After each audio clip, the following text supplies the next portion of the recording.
अस्सलाम वालेकुम students. Last time हमने डिमांड के हवाले से जो है कुछ चीज़ों को डिस्कस किया था। तो हमने what is demand, what is law of demand and statement of the law of demand and schedule and diagram, इनके बारे में बात की। तो आज हम जो है वो बात करेंगे कि what is the difference between movement along the curve and shift of the demand curve. What is meant by movement along the demand curve and what is shift of the demand curve? तो ये चीज़ इन में रहे कि जब किसी चीज़ की अपनी price में चेंज आती है तो उसकी वजह से जब क्वांटिटी डिमांडेड कम या ज़्यादा होती है तो this is movement along the curve. तो इस डायग्राम में देखें कि जब price of any good is P1, quantity demanded is represented by point A, this point, and quantity demanded is Q1. When price of this commodity decreases from P1 to P2, quantity demanded increases from Q1 to Q2. So this is basically movement along the same demand curve DD. DD is initial demand curve. We are considering two combinations P1 and P2. So when price of a commodity decreases, we simply move from point A on DD demand curve to point B on same demand curve DD. तो this is movement along the curve. तो आपको पता है कि जब हमने law of demand को define किया था तो हमने बात की थी कि other things remaining constant, other things remaining same, all things being equal, when price of a commodity decreases, its quantity demanded increases, और vice versa। हम इसको दूसरी साइड से भी रीड कर सकते हैं और वो ये है कि when price of a commodity is P2, quantity demanded is Q2, when price increases from P2 to P1, quantity demanded decreases from Q2 to Q1. So this is basically movement along the curve. What is shift of the demand curve? Initial demand curve DD shift होके D1 कैसे बनता है? तो ये demand curve की shift है। आपने शायद आज तक किसी सब्जेक्ट में भी इसको स्टडी किया हो कि what is meant by movement along the curve and what is meant by shift of the curve. अब देखें, जब अदर फैक्टर्स जिनको हमने कांस्टेंट एज्यूम किया है, जो कि बेसिकली लॉ ऑफ डिमांड की एजम्पशंस हैं, लॉ ऑफ डिमांड की कंडीशंस हैं, जब उनमें से किसी फैक्टर में चेंज आती है तो डिमांड कर्व शिफ्ट होता है। हम पुराने डिमांड कर्व से मूव करके हम एक न्यू डिमांड कर्व के किसी पॉइंट पे मूव होते हैं, शिफ्ट होते हैं। तो लाइक जब हम पॉइंट ए से मूव करके पॉइंट सी पे शिफ्ट हों तो this is movement of the demand curve. अब ऐसा कैसे होता है? ये अदर फैक्टर्स की वजह से होता है। डिमांड कर्व क्यों शिफ्ट होता है? अदर फैक्टर्स में चेंज की वजह से। फॉर एग्जांपल, जब कंज्यूमर की इनकम डबल हो जाए लेकिन प्राइस में कोई चेंज नहीं आए, लाइक हमने बात की कि आपकी पॉकेट मनी है 100 रुपीज, जिसमें आप एक रेगुलर कोल्ड ड्रिंक और एक बर्गर 75 रुपीज का परचेज करते हैं। अब आपकी इनकम जो है, पॉकेट मनी डबल हो जाए, बर्गर की प्राइस में कोई चेंज नहीं आए, कोल्ड ड्रिंक की प्राइस वही है 25 रुपीज, तो अब आप 200 की पॉकेट मनी में 2 कोल्ड ड्रिंक्स और 2 बर्गर जो है वो परचेज कर सकते हैं। तो इसका मतलब ये है कि प्राइस में कोई चेंज नहीं आई, क्वांटिटी डिमांडेड जो है वो Q1 से इंक्रीज करके Q2 हो गई। तो this combination point C is representing double quantity on same price. So this is basically movement. This is not movement along the curve, this is shift of the curve. So जब कभी other factors में जिनको हमने initially constant assume किया है law of demand को describe करते वक्त, जब उनमें चेंज आती है तो इसे डिमांड कर्व शिफ्ट होता है। So we will move from initial demand curve DD to new demand curve D1 D2. तो this is rightward shift of the demand curve. क्यों? इसलिए कि इनकम के डबल होने से क्वांटिटी डिमांडेड पहले से ज्यादा हो गई। ये मूवमेंट लेफ्ट साइड पे भी हो सकती है जब कंज्यूमर की इनकम कम हो जाए, उस चीज की प्राइस में कोई चेंज नहीं आए, तो क्या होगा? फॉर एग्जाम्पल आपकी पॉकेट मनी 100 रुपीज से कम करके 50 रुपीज 75 रुपीज कर दी जाए, तो आप क्या करेंगे? आप पहले से कम परचेज कर सकेंगे। तो इसलिए जो डिमांड कर्व है दैट विल शिफ्ट लेफ्टवर्ड। तो this is all about shift of the demand curve and movement along the same demand curve। अगर कोई क्वेश्चन हो इस हवाले से तो आप वॉइस मैसेज की फॉर्म में या जब हम क्वेश्चन आंसर सेशन करेंगे तो वहां पे आप इसको पूछ सकते हैं। अब हम बात करेंगे shift factors of demand curve, या जिनको हम assumptions of demand, law of demand या conditions of law of demand. तो इन पे हमने लास्ट टाइम जो है वो डिस्कशन स्टार्ट की थी क्लास एंड होने से पहले, तो अब वहां से हम जो है इसको कंटिन्यू करते हैं। So you know what are determinants of market demand, what are assumptions of law of demand, what are conditions of law of demand। there are certain variables जिनको हमने कांस्टेंट जो है वो अज्यूम किया है। what are those variables? these variables, these determinants, these conditions include income of the consumer, consumer preferences mean liking disliking of the consumer, prices of related good। what are related good? देखें, किसी भी good or service के market के अंदर substitute मौजूद होते हैं, उससे मिलती जुलती या कुछ ऐसी चीजें मार्केट के अंदर मौजूद होती हैं किसी गुड और सर्विस से रिलेटेड जिनकी कंजम्पशन सेम टाइम पे होती है।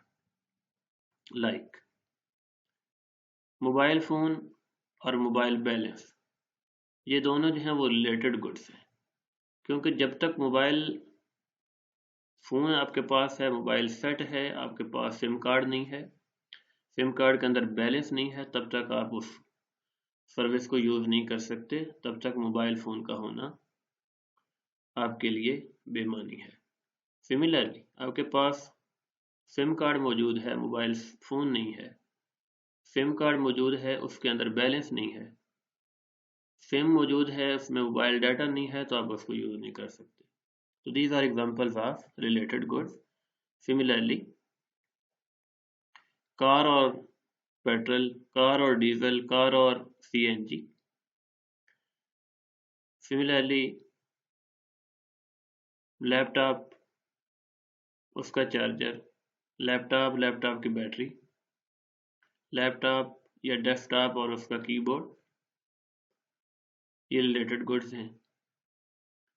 सिमिलरली ये जो हमने अभी तक बात की है, दीज आर कम्प्लीमेंट्स, कि जब तक एक चीज नहीं है दूसरी चीज इस्तेमाल नहीं हो सकती। इस तरह कुछ चीजें एक दूसरे का सब्स्टिट्यूट होती हैं, लाइक पेप्सी और कोक, 7 अप और स्प्राइट, मिरिंडा और फांटा। तो these are also examples of related goods. तो जब रिलेटेड गुड्स की प्राइस कम या ज्यादा होती है तो इससे भी किसी चीज की डिमांड कम या ज्यादा होती है। सिमिलरली प्राइस एक्सपेक्टेशंस, आप प्राइसेस के हवाले से आपकी एक्सपेक्टेशंस क्या हैं। Similarly population size and similar factors we will be discussing soon. So हमने लास्ट टाइम बात की थी इनकम। जब इनकम कंज्यूमर की चेंज होती है तो उसकी परचेजिंग पावर बढ़ जाती है, कंज्यूमर पहले से ज़्यादा चीज़ें खरीदने की पोजीशन में आ जाता है। अब अगर उस चीज़ की प्राइस चेंज ना भी हो तो तब भी आप उस चीज़ के पहले से ज़्यादा यूनिट्स परचेज कर सकेंगे। तो यहाँ ये अगर एजम्पशन फॉर एग्जांपल होल्ड नहीं करती कि आपकी इनकम ज़्यादा हो जाती है तो अब लॉ ऑफ डिमांड ये कह रहा था कि प्राइस कम होगी तो आप पहले से ज़्यादा खरीदेंगे, लेकिन इस एजम्पशन के वायलेट होने से कि इनकम चेंज हो गई, आप किस चीज़ की प्राइस कम ना भी हो तो आप पहले से ज़्यादा चीज़ें परचेज कर सकते हैं। लाइक हमने एग्जांपल में कहा कि आपकी पॉकेट मनी जो है 100 से इंक्रीज करके 200 हो गई, तो अब बर्गर की प्राइस वही है, कोक पेप्सी की प्राइस वही है, लेकिन आप पॉकेट मनी के सिंपल डबल होने से आज 2 कोक, कोल्ड ड्रिंक और 2 बर्गर जो है वह परचेज कर रहे हैं।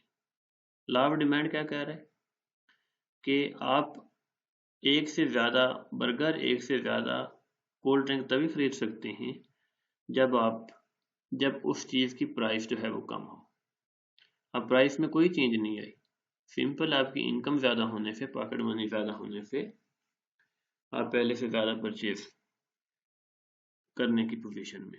सिमिलरली अगर इनकम हाउस होल्ड की, कंज्यूमर की पहले से कम हो जाए तो आपकी परचेजिंग पावर कम हो जाएगी, भले गुड्स एंड सर्विसेज की प्राइस चेंज ना भी हो तब भी आप पहले से कम चीज़ें खरीदेंगे। तो this is one assumption or condition of law of demand. There is no change in income. We will say law of demand holds if there is no change in income of the consumer. Law of demand holds if there is no change in consumer preferences. Law of demand holds if the prices of related goods don't change. Law of demand holds if price expectations don't change. Size of population don't change. Size of population does not change, and so on. Similarly, other factor is, अब यहाँ पे आप देखें जब income में change हुई तो law जो डिमांड कर्व है इनिशियल डी था, अब ये शिफ्ट होके डी डैश हो गया। क्यों हुआ? इसलिए कि आप यहाँ से एक लाइन जो है वो ड्रा करें इस एरो के पैरेलल, तो देखें प्राइस में कोई चेंज नहीं आई, तो पहले आप इस प्राइस पे कितनी क्वांटिटी डिमांड कर रहे थे, अब सेम प्राइस पे आप पहले से ज़्यादा चीज़ें खरीद रहे हैं। ये वही है जिसको हमने अभी यहाँ पे भी बात की थी कि प्राइस में कोई चेंज नहीं आई, इनिशियली आप Q1 परचेज कर रहे थे, अब इनकम के बढ़ने की वजह से सेम प्राइस पे आप पहले से ज़्यादा चीज़ें परचेज कर रहे हैं। तो second factor or assumption or determinant of law of demand is there is no change in tastes or preferences.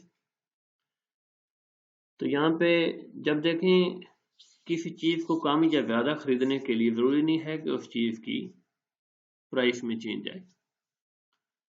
Law of demand ये कह रहा है कि आपकी जो लाइकिंग डिसलाइकिंग है उसमें ओवर द टाइम कोई चेंज नहीं आती। अब अगर जो है वो आपकी लाइकिंग और डिसलाइकिंग चेंज हो जाती है, आप फॉर एग्जांपल किस चीज़ को पहले मैकडोनल्ड का बर्गर जो है वो आपको पसंद था, फ्राइड चिक्स का पिज़्ज़ा आपको पसंद था, तो अब किसी वजह से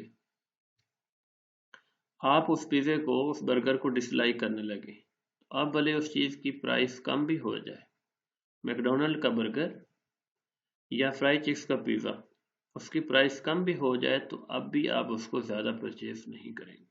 क्यों? इसलिए कि अब आपका टेस्ट चेंज हो गया, आपकी प्रेफरेंसेस चेंज होगी। तो जब किस चीज़ की प्राइस में कोई चेंज ना भी आए, जब कंज्यूमर की प्रेफरेंसेस या टेस्ट चेंज होता है, उसकी लाइकिंग डिसलाइकिंग चेंज होती है, तो इससे भी गुड्स एंड सर्विसेज की डिमांड कम या ज़्यादा हो जाती है। सो वी एज्यूम कि लॉ ऑफ डिमांड के होल्ड करने के लिए ज़रूरी है कि कंज्यूमर का टेस्ट, उसकी प्रेफरेंसेस, उसकी लाइकिंग और डिसलाइकिंग जो है वो चेंज ना हो। सिमिलरली किस चीज़ की प्राइस बढ़ भी जाए, फॉर एग्जांपल आप सैमसंग जो है उसका मोबाइल सेट आपको पसंद है, तो अब उस मोबाइल सेट की प्राइस बढ़ भी जाए तो फिर भी आप उसको परचेज करेंगे। लॉ ऑफ डिमांड ये कह रहा है कि जब किसी चीज़ की प्राइस बढ़ती है तब उसकी डिमांड कम कर देते हैं। यहाँ ये लॉ ऑफ डिमांड जो है वो होल्ड नहीं करेगा, वायोलेट होगा। क्यों? इसलिए कि चूंकि आपका शौक है मोबाइल फ़ोन सैमसंग कंपनी का, या आप कह लें कि आप होंडा कंपनी का बाइक 70cc R125 आपको पसंद है, तो आप भले उसकी प्राइस बढ़ भी जाए तो फिर भी आप उसको परचेज करेंगे। सो जब कभी कंज्यूमर्स के टेस्ट या प्रेफरेंसेस में चेंज आती है तो उससे क्या होता है,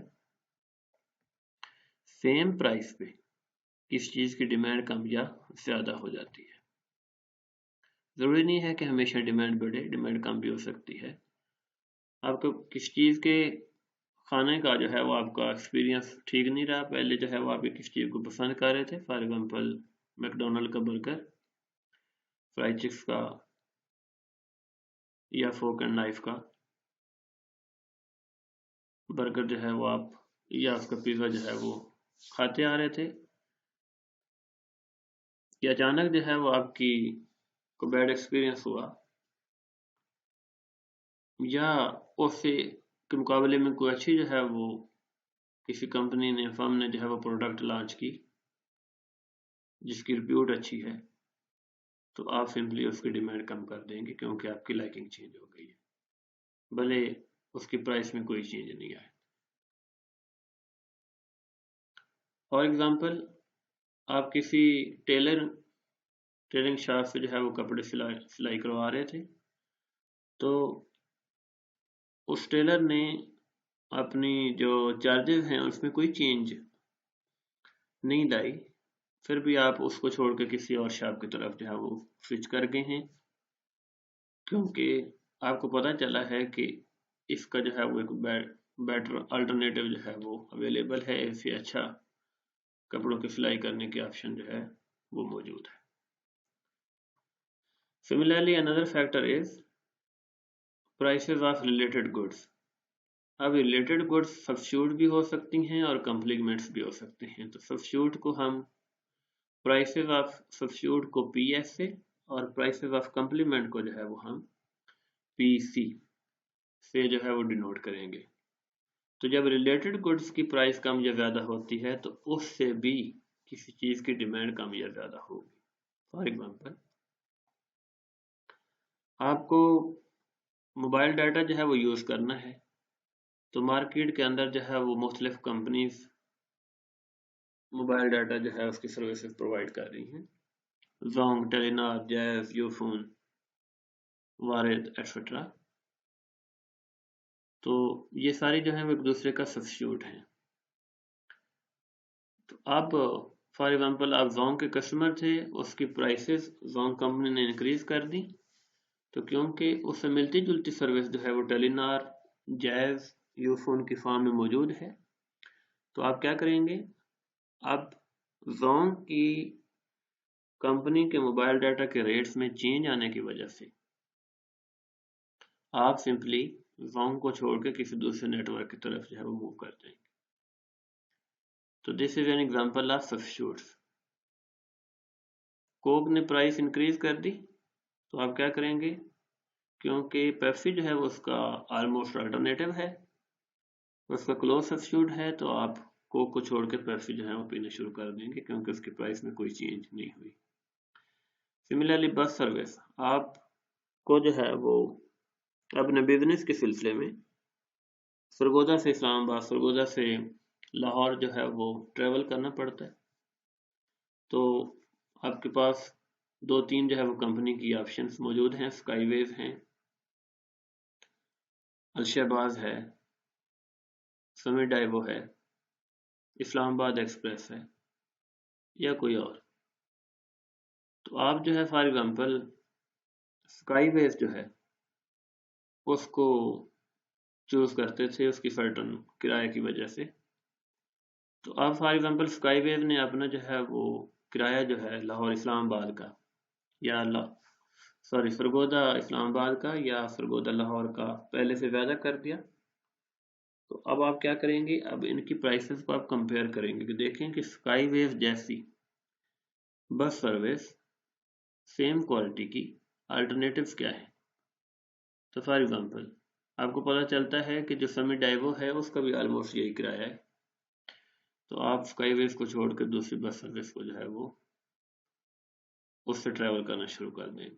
तो these are examples of substitutes. Some things are complements of each other. For example, आप गाड़ी लेने का जो है वो प्लान कर रहे थे कि फ्यूल जो है वो पहले से महंगा हो गया, उसकी प्राइसेस जो है वो अचानक बढ़ गई। तब आप क्या करेंगे? गाड़ी को खरीदने का जो इरादा है उसको पोस्टपोन कर देंगे। वजह क्या है? वजह ये है कि आपको पता है कि गाड़ी आपने खरीद भी ली तो उसको चलाने के लिए फ्यूल की जो है वो ज़रूरत होगी, और फ्यूल की प्राइस जो है वो ऑलरेडी बढ़ गई है।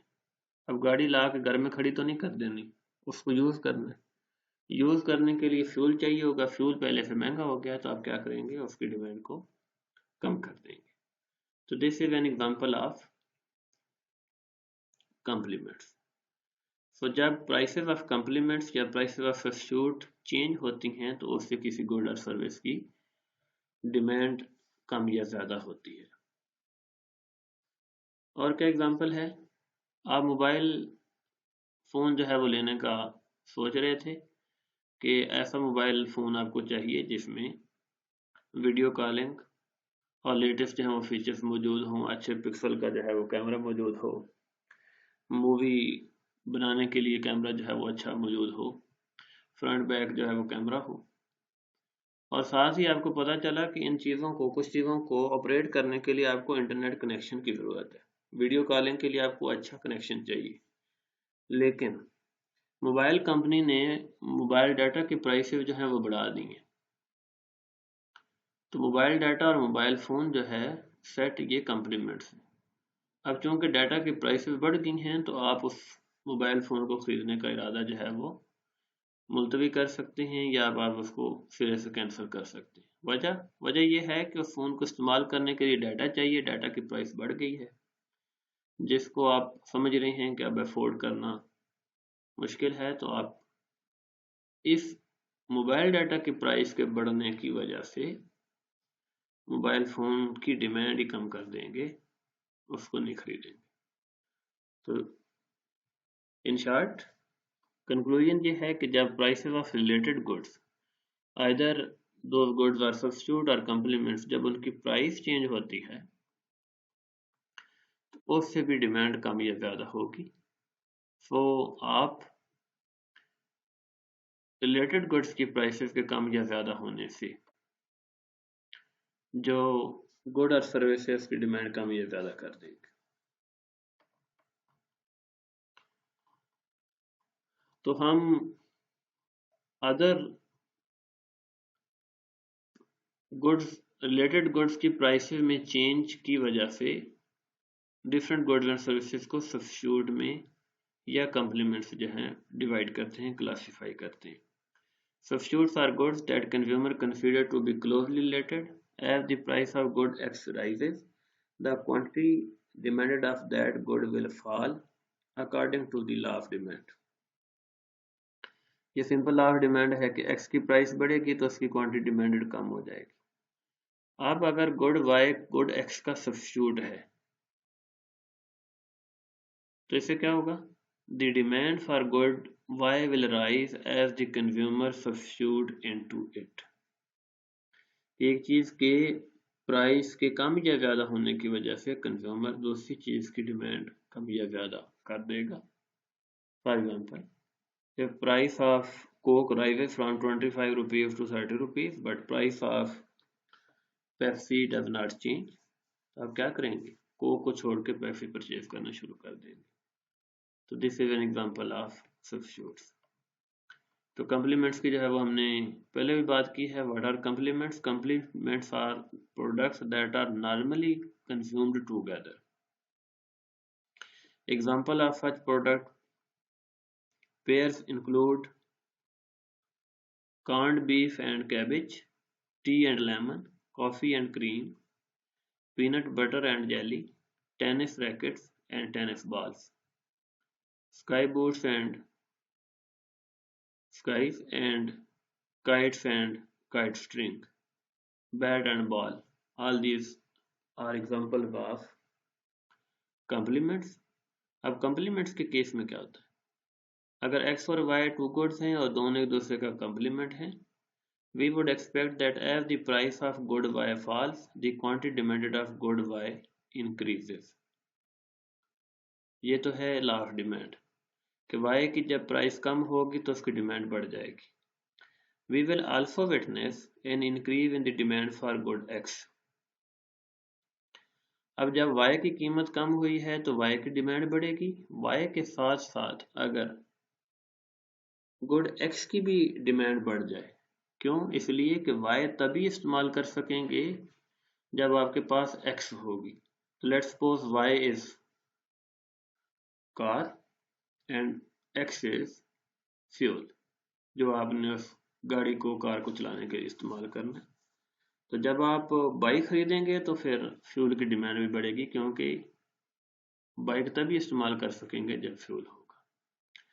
तो इस केस में क्या होता है, इस केस में भी जब कार की अपनी प्राइस में, किसी चीज़ की अपनी प्राइस में चेंज ना आए, बल्कि किसी दूसरी चीज़ की प्राइस के चेंज होने से पहली चीज़ की डिमांड कम या ज़्यादा हो, तो इससे डिमांड कर्व जो है वो शिफ्ट हो जाएगा.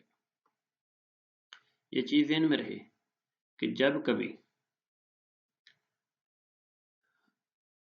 सेम प्राइस पे डिमांड पहले से ज़्यादा हो जाती है तो डिमांड कर्व राइटवर्ड शिफ्ट होगा. जैसे dx इनिशियल डिमांड कर्व है तो dx dash is new demand curve. जब उस चीज़ की अपनी प्राइस में कोई चेंज नहीं आए और उस चीज़ की डिमांड पहले से कम हो जाए, तो ये क्यों होगा? इसलिए कि ये रिलेटेड गुड्स की प्राइस में चेंज की वजह से उस चीज़ की डिमांड पहले से कम हो गई.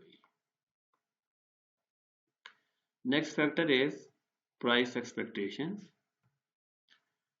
अब प्राइस एक्सपेक्टेशन में चेंजेस की वजह से भी जो डिमांड कर्व है वो शिफ्ट होता है. If we expect that the price of a good or service will be lower in the future, the demand for that product will be lower today, resulting in a left shift of the today of demand function.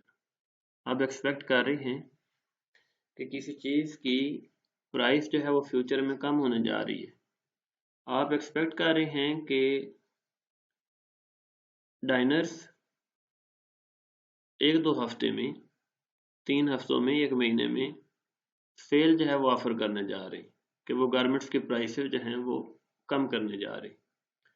तो आज अगर आप जो है वो garments purchase करना चाह रहे थे, पैंट शर्ट फॉर एग्जाम्पल आप परचेज करने का सोच रहे थे, तो वो प्राइसेस के बारे में जो आपको अनाउंसमेंट मिली है, एक्सपेक्टेशन का पता चला है, किसी से दोस्त से सुना है कि डाइनर जो है वो जल्दी सेल जो है वो ऑफर करेगी, तो आज आप जो कपड़े खरीदने के बारे में सोच रहे थे आप उसको पोस्टपोन कर देंगे,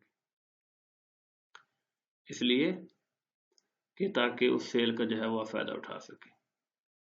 इसी तरह अगर आप ये समझ रहे हैं कि नियर फ्यूचर में कंपनी अपनी प्राइसेस जो है वो बढ़ाने जा रही हैं, फॉर एग्जाम्पल आपको पता चला कि पेट्रोल की प्राइस जो है वो कल से परसों में बढ़ने जा रही है, तो आज ही आप डिमांड जो है वो ज़्यादा कर देंगे, आज आप पेट्रोल पंप पे पहुंच जाएंगे ताकि आप लोअर प्राइस पे उस चीज़ को ज़्यादा खरीद सकें, क्योंकि कल जब वो महंगी हो जाएगी फिर आप उसको ज़्यादा नहीं खरीद सकेंगे. तो दिस इज प्राइस एक्सपेक्टेशन. जब प्राइस एक्सपेक्टेशन में चेंज आती है तो इससे भी किसी चीज़ की डिमांड कम या ज़्यादा होती है. Next is population. Population is another important factor जिसकी वजह से भी डिमांड कर्व जो है वो शिफ्ट होता है. आजकल कैंपस बंद है, तो गुड्स एंड सर्विसेज की आज भी प्राइसेस वही हैं जो कैंपस जब ओपन था तो तब थी. फोटोकॉपी आज भी उसका वही रेट है जो जब कैंपस पे आप लोग मौजूद थे, जो रेट उस वक्त था. लेकिन आज फोटोकॉपी करवाने वाला जो है वो कोई बंदा वहां पे मौजूद नहीं है. वजह? क्योंकि वहां पे स्टूडेंट्स मौजूद नहीं. सिमिलरली लॉ ऑफ डिमांड ये कह रहा है कि जब गुड्स एंड सर्विसेज की प्राइस कम होती है तो फिर डिमांड बढ़ती है. अब जब एडमिशन हो रहे होते हैं तो तब जो है न सिर्फ करंट स्टूडेंट जो है वो कैंपस में मौजूद होते हैं, बल्कि न्यू एप्लीकेंट्स, न्यू एंट्रेंस भी वहाँ पे मौजूद होते हैं। क्यों? तो उससे क्या होता है, गुड्स एंड सर्विसेज की प्राइस चेंज ना भी हो तो फिर भी गुड्स एंड सर्विसेज की डिमांड पहले से ज़्यादा हो जाएगी। वजह, क्योंकि उस वक्त जो है वो लोग की तादाद जो है वो पहले से ज़्यादा हो जाती है, तो इस वजह से गुड्स एंड सर्विसेज की डिमांड बढ़ जाती है। इसी तरह एक शहर के अंदर, जैसे एग्जांपल है कि पिछले साल जो है ऑलमोस्ट सितंबर अक्टूबर में जब कैंपसेज जो हैं यूनिवर्सिटी ऑफ सरगोदा के बंद हुए थे, तो मुख्तलिफ कैंपसेज लाहौर, मंडी बहाउद्दीन, गुजरांवाला, फैसलाबाद से स्टूडेंट्स को मेन कैंपस में शिफ्ट किया गया था। तो भले गुड्स एंड सर्विसेज की प्राइसेस वही थी, लेकिन चूंकि नंबर ऑफ स्टूडेंट्स इंक्रीज करके, तो उससे गुड्स एंड सर्विसेज की जो डिमांड है उसमें इंक्रीज हो गया। इस तरह किसी शहर के अंदर अगर लोगों की तादाद पहले से ज़्यादा हो जाए तो प्राइस कम ना भी हो तो फिर भी लोग ज़्यादा चीज़ें खरीदेंगे, क्योंकि पॉपुलेशन इंक्रीज कर गई है। तो ये डिफरेंट फैक्टर्स हैं जिनकी बेसिस पे डिमांड कर्व जो है वो शिफ्ट होता है। तो अब इस रिलेशनशिप को हम फंक्शनल फॉर्म में कैसे डिस्क्राइब करेंगे कि quantity demand is a function of price, income, taste, prices of substitute, prices of complements, price expectations and population. These are different factors that can influence demand of a good or service. तो law of demand को जब हम statement दे रहे थे, जब उसको law of demand की statement की हम बात कर रहे थे, तो हम सिर्फ ये कह रहे थे कि quantity demanded is a function of own price. जो फर्स्ट प्राइस है ना, दिस इज ओन प्राइस, ये उस चीज़ की अपनी प्राइस है। जब वो कम या ज़्यादा होती है तो उससे उस चीज़ की डिमांड कम या ज़्यादा होती है। बाकी जो फैक्टर हैं, जो पी के बाद वाले जो फैक्टर हैं, income of the household, taste, prices of substitute, prices of complements, price expectations and population size, इन सबको हमने कांस्टेंट एज्यूम किया था, तो फिर ये लॉ जो है वो होल्ड कर रहा था। अब जब किसी चीज़ की अपनी प्राइस में चेंज ना भी आए, अदर फैक्टर्स चेंज हो जाएं, तो इससे डिमांड कर्व जो है वो शिफ्ट होता है। अगर अदर फैक्टर में चेंज की वजह से डिमांड पहले से ज़्यादा हो जाए तो demand curve will shift rightward. अगर अदर फैक्टर में चेंज की वजह से डिमांड पहले से, क्वांटिटी डिमांडेड पहले से कम हो जाए तो demand curve will shift leftward. जब अदर फैक्टर्स में कोई चेंज नहीं आए, यानी इनकम में, टेस्ट में, price of substitute, price of complements, price expectations, population is represented by N, इनमें कोई चेंज नहीं आए, तो अब जब किसी चीज की प्राइस कम होगी तो उसकी क्वांटिटी डिमांडेड बढ़ेगी, प्राइस बढ़ेगी तो क्वांटिटी डिमांडेड कम होगी। तो ये है लॉ ऑफ डिमांड। तो ये सेम डिमांड कर्व की हम बात कर रहे होंगे। तो यानी ग्राफिकली हम ये कह रहे हैं कि जब किसी चीज की अपनी प्राइस कम होगी तो क्वांटिटी डिमांडेड बढ़ेगी, you will move from point A to point B, you will be on same demand curve. लेकिन जब अदर फैक्टर्स में चेंज आएगी तो इससे आप एक न्यू डिमांड कर्व पे मूव करेंगे, तो डिमांड कर्व जो है वो पैरेलल शिफ्ट हो जाएगा राइटवर्ड। कब होगा? जब क्वांटिटी डिमांडेड पहले से ज़्यादा हो जाए, यानी P1 प्राइस पे आप Q1 के बजाय जब आप Q2 परचेज कर रहे होंगे तो ये कॉम्बिनेशन पॉइंट C जो है वो उसको रिप्रेजेंट करेगा। ये मूवमेंट जो है थोड़ी आपको पॉइंट C जो है थोड़ा साइड पर नज़र आ रहा है, तो आप समझ लें कि ये जो डिमांड कर्व है ये बेसिकली कहाँ पे है, ये बिल्कुल इस पॉइंट के पैरेलल है।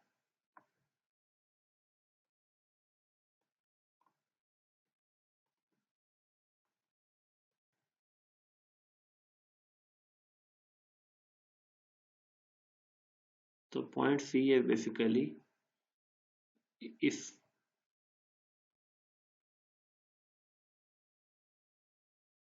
यहाँ पे जी Q2 जो पॉइंट सी जो है वो बेसिकली इस Q2 लाइन के बिल्कुल पैरेलल है यहाँ पे। तो यानी सेम प्राइस पे जब क्वांटिटी डिमांड पहले से ज़्यादा हो जाए तो this is shift of the demand curve. तो अब टेबल 3.1 में जो है वो आप इसकी समरी है। Impact of demand arising from changes in demand determinants, यानी अदर फैक्टर्स में चेंज की वजह से डिमांड कर्व में क्या चेंज आएगी। तो फर्स्ट डिटर्मिनेंट इज इनकम, जब इनकम बढ़ती है, ये चेंज यानी जब इनकम बढ़े तो फिर डिमांड कर्व राइटवर्ड शिफ्ट होगा। जब इनकम पहले से कम हो जाए तो डिमांड कर्व जो है वो लेफ्टवर्ड शिफ्ट होगा।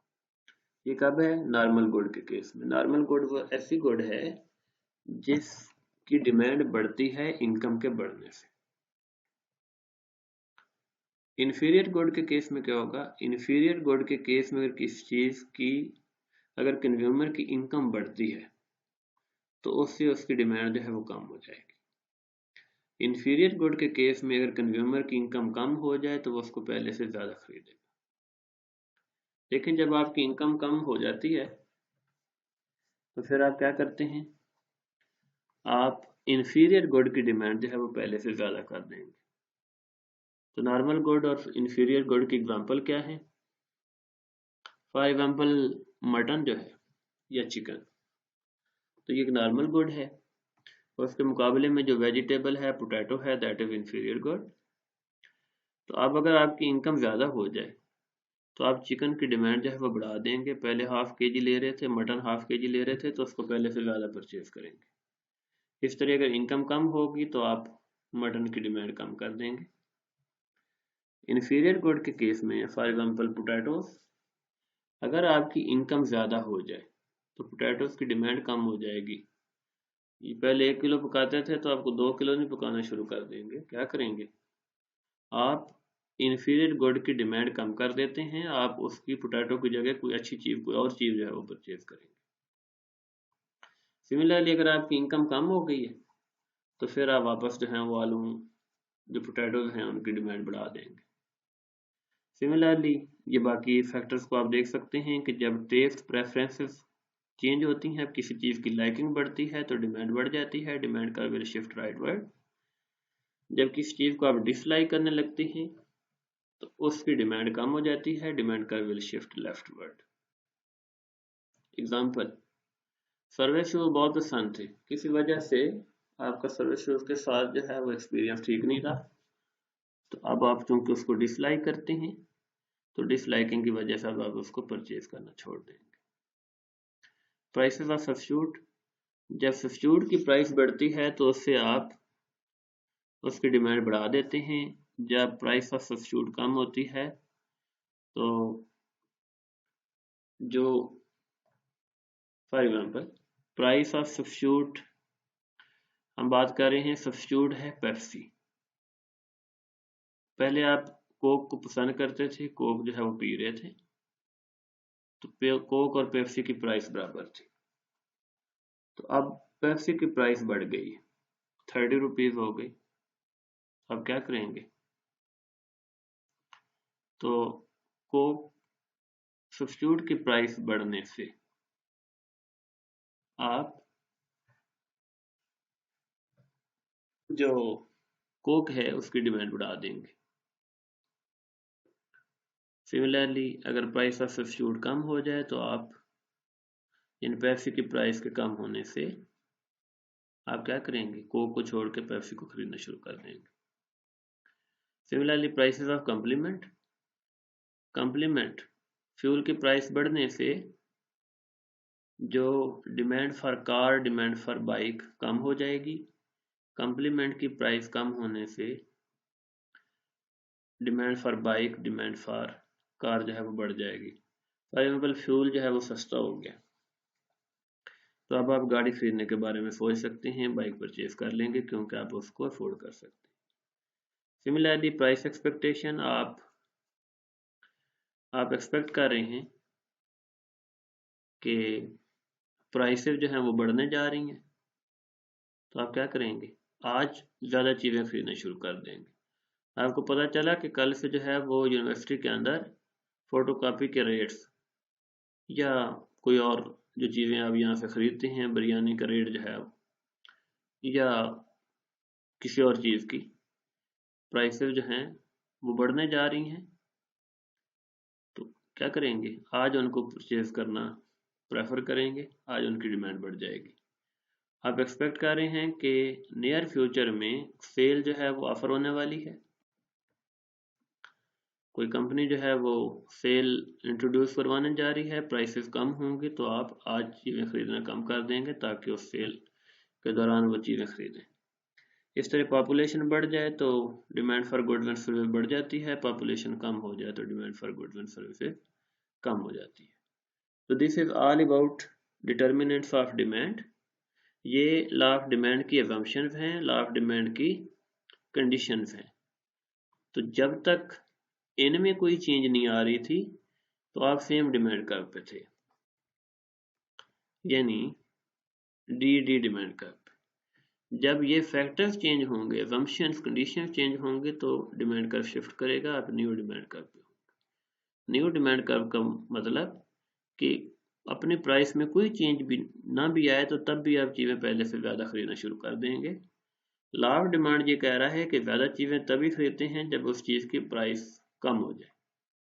अब प्राइस भले कम ना भी हो तो आप सेम प्राइस पे पहले से ज़्यादा चीज़ें कब खरीद सकते हैं, जब इन फैक्टर्स में चेंज आती है। तो यहाँ तक कोई क्वेश्चन हो तो इसको आप क्वेश्चन आंसर सेशन में जो है वो आप पूछ सकते हैं।